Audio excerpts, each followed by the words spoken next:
It's Monday, August 8th. From inside the WTOP newsroom, this is the DMV Download, brought to you by the men and women of Steamfitters Local 602. Get an estimate and learn more at steamfitters-602.org. Today, we spend time piecing together what exactly happened Thursday night in Lafayette Park, where 4 people were hit by lightning. Only 1 person survived, thanks to the quick response of bystanders and law enforcement who performed CPR right after the incident. We hear from a Secret Service captain who was there when the lightning hit. There was still a downpour, there was still lightning in the area, but that didn't deter the Uniform Division officers from getting in there and providing the aid that these folks needed.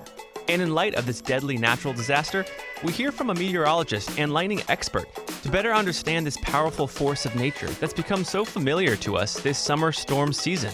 It is a really major problem, not just in the United States, but all around the world. So we really want people to understand that you do need to take lightning seriously.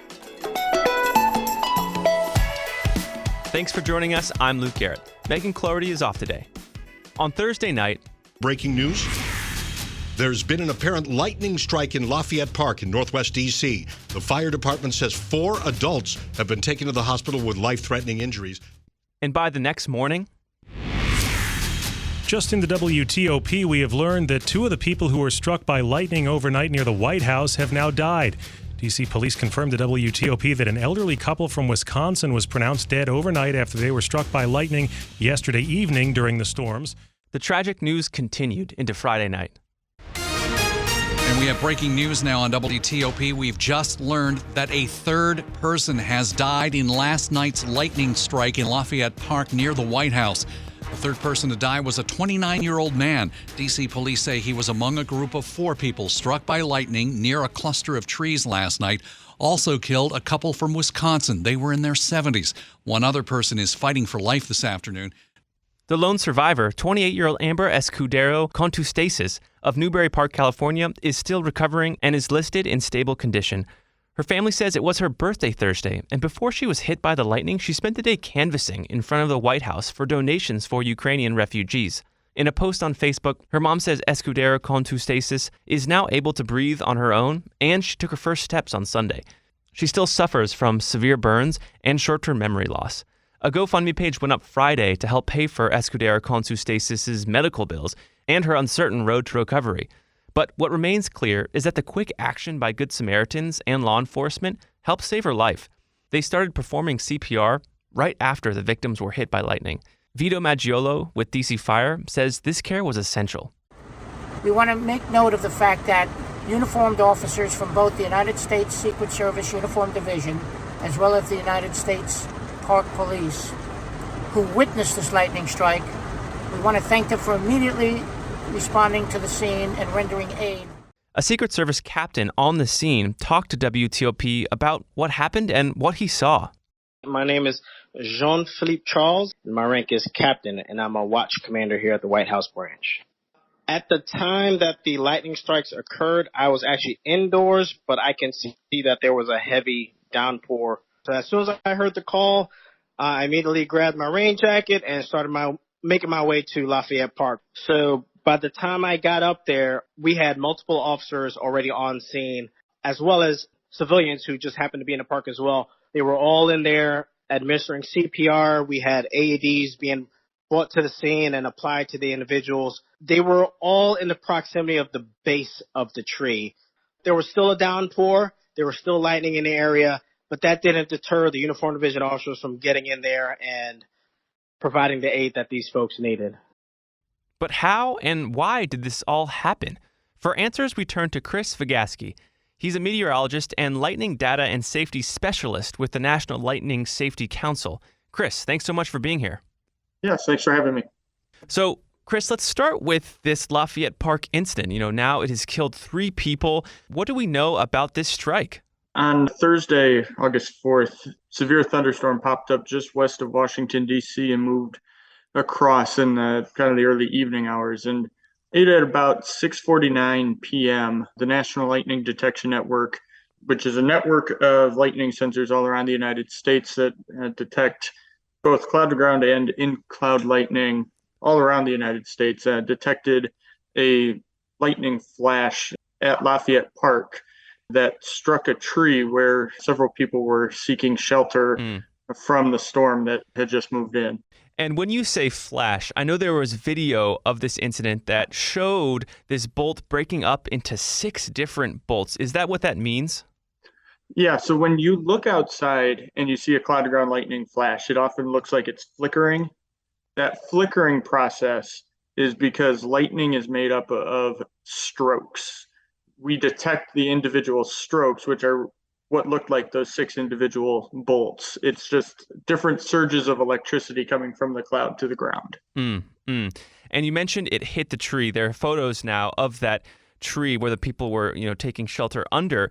There are, charred marks, and it certainly struck that tree. So how did people get hurt if it hit the tree?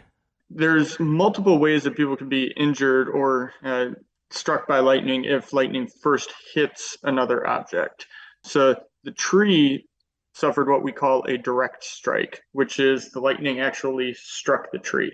But you can also be struck by lightning through other means, one of which is called the side flash, which means lightning hits another object before the electricity jumps into you.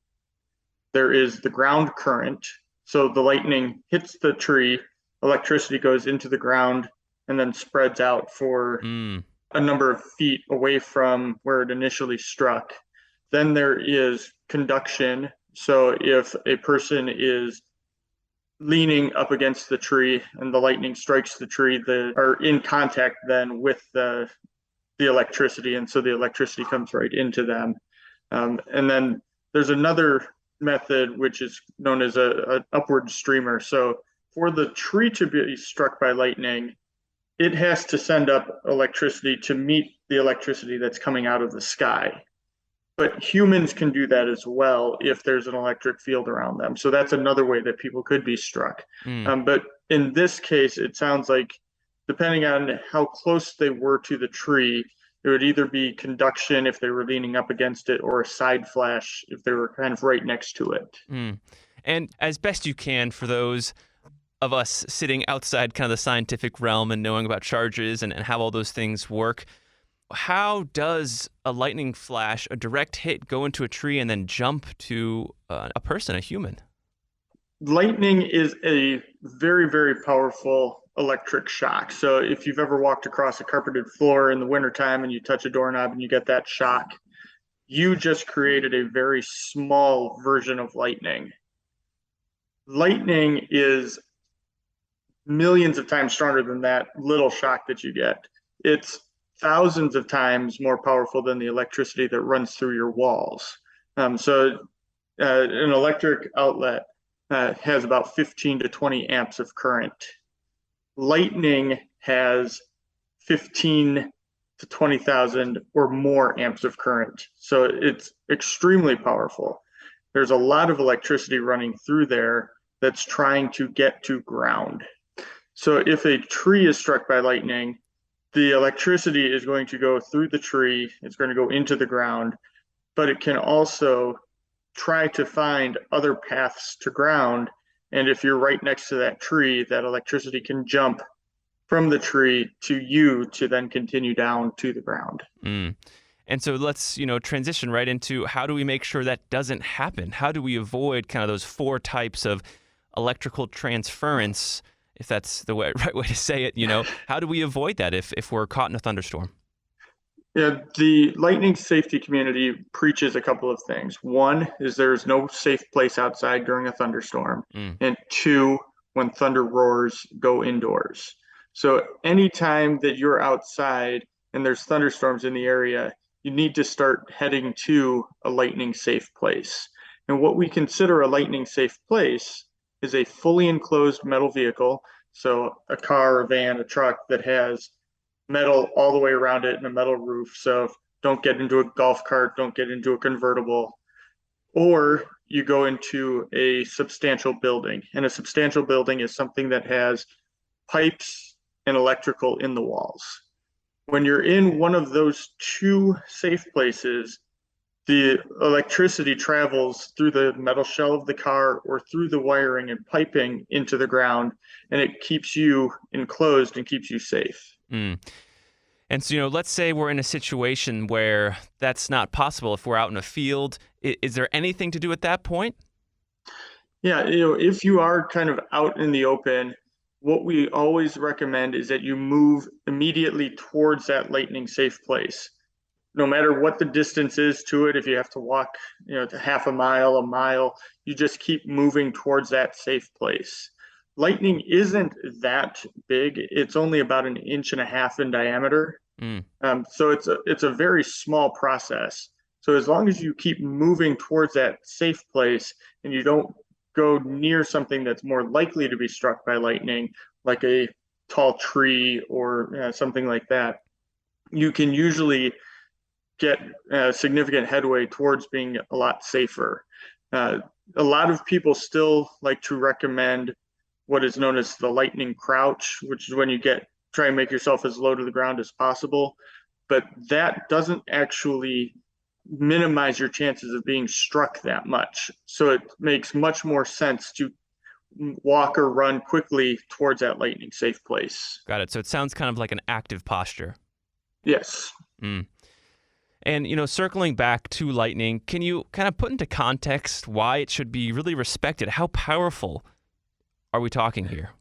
Yeah, so lightning, strikes around the world billions of times every year. So it's a hazard that people experience every day around the world.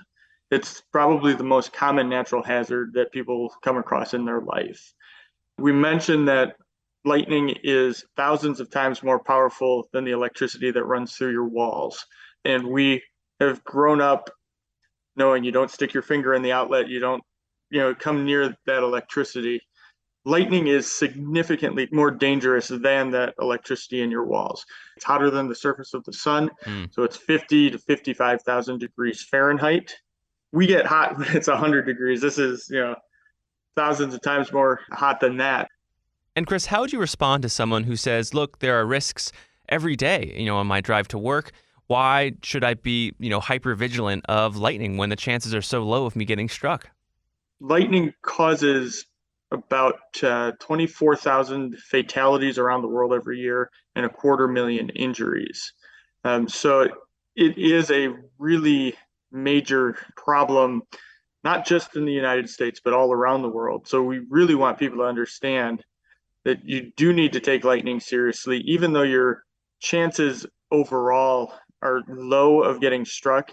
If you're putting yourself into dangerous situations, you're staying outside during a thunderstorm, or you're not taking the appropriate precautions, that risk goes up.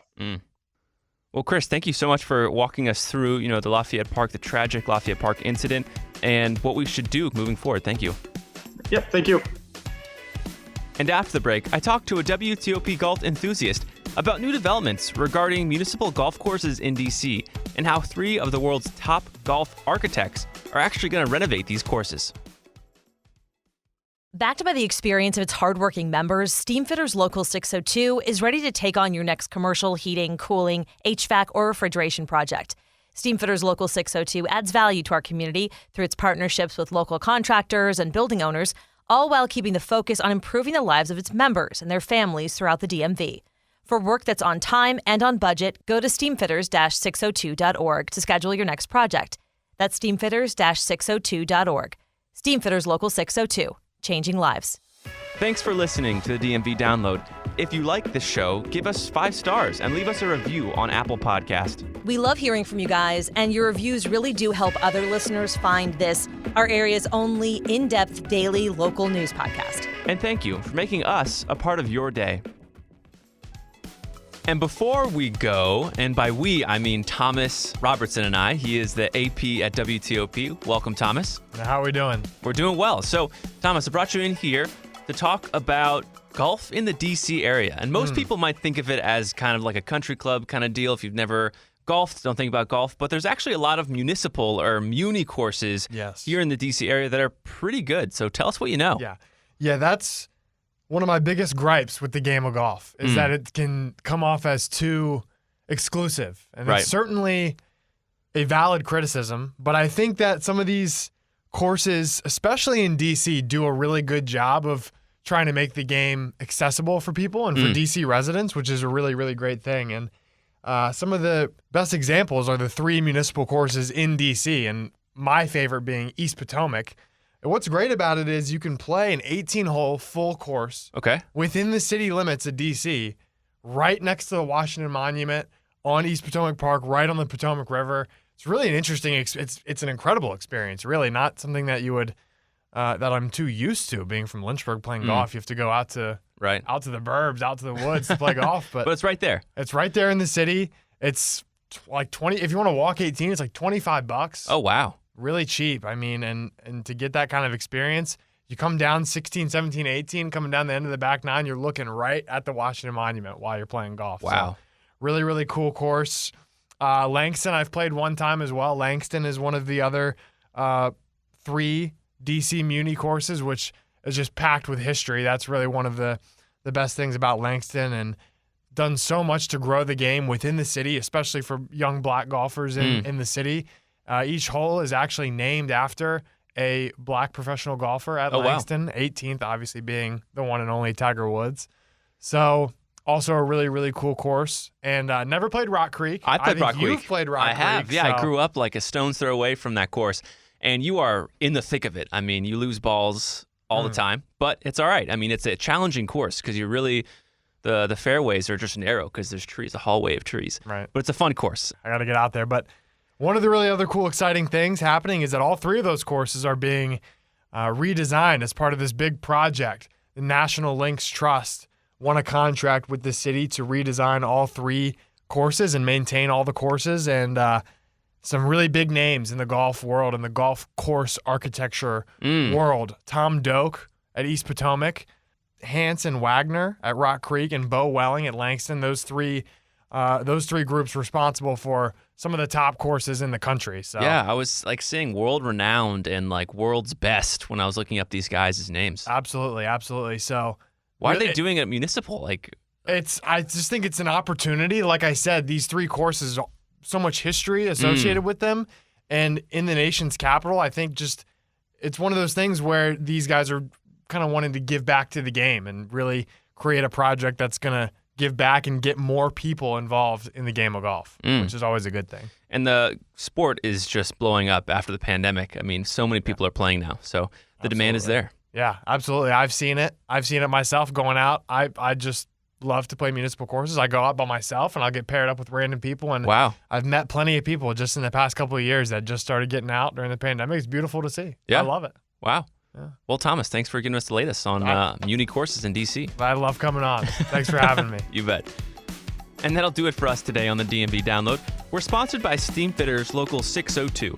Our managing editor is Craig Schwab, and our music is by Real World. Give us a review and rate our show if you get the chance. And while you're at it, make sure to subscribe so you never miss an episode. You can also follow us on social media where we post content every day behind the scenes. You can find out more about this podcast and become one of our VIP listeners at dmvdownload.com. The DMV Download is a product of WTOP News. Listen on 103.5 FM in the DC area, 107.7 FM in Virginia, 103.9 FM in Frederick, Maryland, online at WTOP.com, and of course on the WTOP News app. Have a good one, and I'll see you tomorrow.